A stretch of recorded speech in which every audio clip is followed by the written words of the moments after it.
Pankhurst once said, "Women are very slow to rouse, but once they are roused, once they are determined, nothing on earth and nothing in heaven will make women give way. It is impossible." The WSPU was founded in 1903 and was known for breaking laws to get their point across. These laws included arson, window breaking, hunger strikes, public disturbance, and such. Motivation came to the WSPU after different historical events took place. Women's suffrage in World War I was a fatal event for women. Many different unions, such as the WSPU, took a stand in women when men left to World War I to fight and women were left to take leadership. The British suffrage movement was a big movement based on women's rights laws in Britain. The WSPU was included in for this movement. More than 200 women were sent to jail. There they were beaten and fed rotten food. Some women protested their conditions and went on a hunger strike. So what did the jailers do? Put tubes down their noses and force them to eat. Emmeline Pankhurst founded the Women's Social and Political Union opposing women's suffrage on October 10, 1903 in England. She was one of the most crucial advocates in women's suffrage history for establishing women's voting rights. Pankhurst's triumphant actions launched more women's rights laws and deeper respect for women. Initially, women's voting rights were not thought of until the Women's Social and Political Union was founded. During one of the meetings with the WSPU, the topic of women's voting rights came up. English women had been allowed to vote in local elections and act on school boards since the 1800s, but it was still not legal for women to vote for president. Pankhurst's childhood was a critical influence on her future life. As a young child, Emmeline Pankhurst grew up with both brothers and sisters. As she grew older, she started to notice that her brother's school and education was more brought up rather than her sister's school and education. She then began to notice a pattern. Her brother seemed more relevant than her and her sisters. Pankhurst's mom voluntarily went to suffrage meetings, stood up for women's rights, and protested for laws. Although Pankhurst always wanted to be like her mother, she realized she had to finish what her mother started and create something new.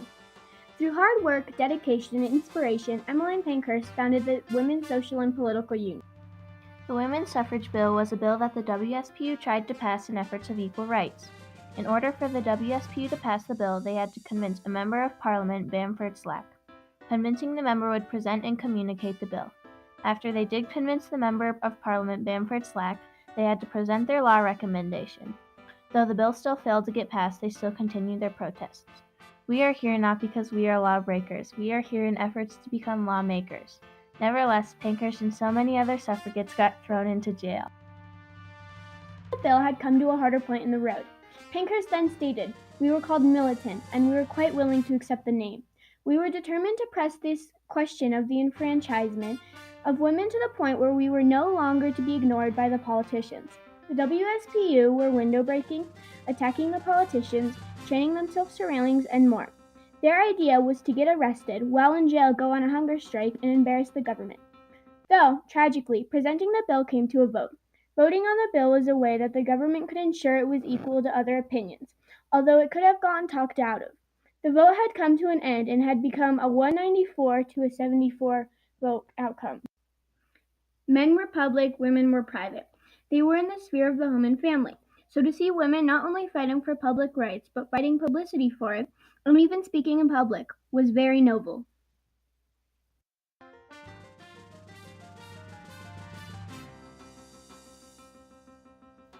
However, the WSPU reached many triumphs after going through so much. Emmeline said, "You must make women count as much as men. You must have an equal standard of morals, and the only way to enforce that is through giving women political power so that you can get the equal moral standard registered in the laws of the country. It is the only way." The WSPU didn't hesitate to get back up and keep trying. The union knew that if they had a quick recovery, then they could prove that they were resilient and that they were in fact as equal as men. In the light of Pankhurst, even though their bill had been declined by the government so many times, Pankhurst and the rest of the union still never gave up. They moved on from what had happened. She was so tired of women not having voting rights, they protested every day and night. Towards the end of the WSPU was when their protesting was the strongest of any other time. As they did this, they ended up getting much more respect for women. As soon after the bill had gotten talked out of, huge publicity went around and led the union increasing in members. The union also inspired many other unions, women, girls, people, and groups by showing them not to give up, to stay strong and get back as soon as you can. As a result of everything that they did, a year after the WSPU ended, a women's voting rights bill got passed. The Representation of the People Act bill, also known as the Fourth Reform Act, was an act of Parliament. It was published on February 6, 1918, letting women 30 years and over the ability to vote who owned the right and enough property. The act also allowed women to sit in the House of Commons for the first time, and it gave men the right to vote who are 21 years or older. Pankhurst declared, "Men make the moral code and they expect women to accept it. They have decided that it is entirely right and proper for men to fight for their liberties and their rights, but that is not right and proper for women to fight for theirs." No longer was this true, because with all of the inspiration, influence, dedication, and perseverance, women were now able to vote, speak freely, feel free, and feel equivalent to men. For all time, it may be concluded that Emmeline Pankhurst and her union, the WSPU, led and left a great legacy. The WSPU inspired many things, such as women's voting rights at the age of 30. 10 years after that, women the age of 18 or older were able to vote. Many other things happened, such as in 1956, women in Britain were granted the wish to receive the same pay as others. Trust in God, she will provide. Emmeline Pankhurst gave an inspiration for women. The Women's Social and Political Union led an inspiring legacy for history up to today. Many more women's rights laws got passed after everything that happened. In 1928, 10 years after the Representation of the People Act bill got passed, Pankhurst died from illness. Though, shortly after her death, another bill got passed that got women the same voting rights as men.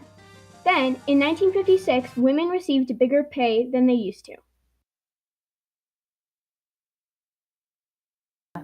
As a soldier who has temporarily left the field of battle in order to explain what civil war is like when civil war is waged by women. Suppose the men of Hertford had a grievance, and they laid that grievance before their legislature, and the legislature obstinately refused to listen to them or to remove their grievance. What would be the proper and the constitutional and the practical way of getting their grievance removed? Well, it is perfectly obvious.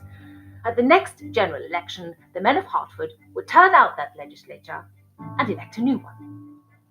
But let the men of Hertford imagine that they were not in the position of being voters at all, that they were governed without their consent being obtained, that the legislature turned an absolutely deaf ear to their demands.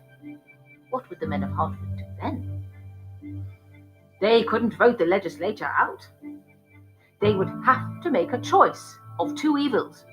They would either have to submit indefinitely to an unjust state of affairs, or they would have to rise up. Your forefathers decided that they must have representation for taxation many, many years ago, when they felt they couldn't wait any longer, when they laid all the arguments before an obstinate British government that they could think of, when every other means had failed. They began by the Tea Party at Boston, and they went on until they had won the independence of the United States of America. We are called militant, and we are quite willing to accept the name. We are determined to press this question of the enfranchisement of women to the point where we are no longer to be ignored by the politicians.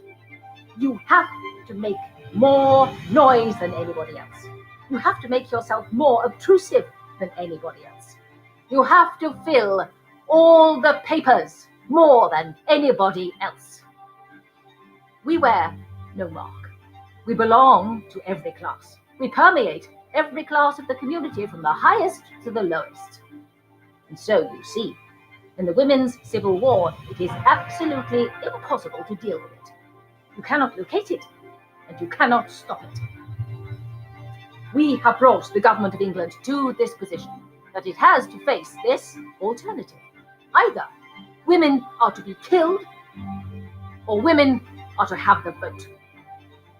You won your freedom in America when you had the revolution by bloodshed, by sacrificing human life. You won the Civil War by the sacrifice of human life when you decided to emancipate the slaves.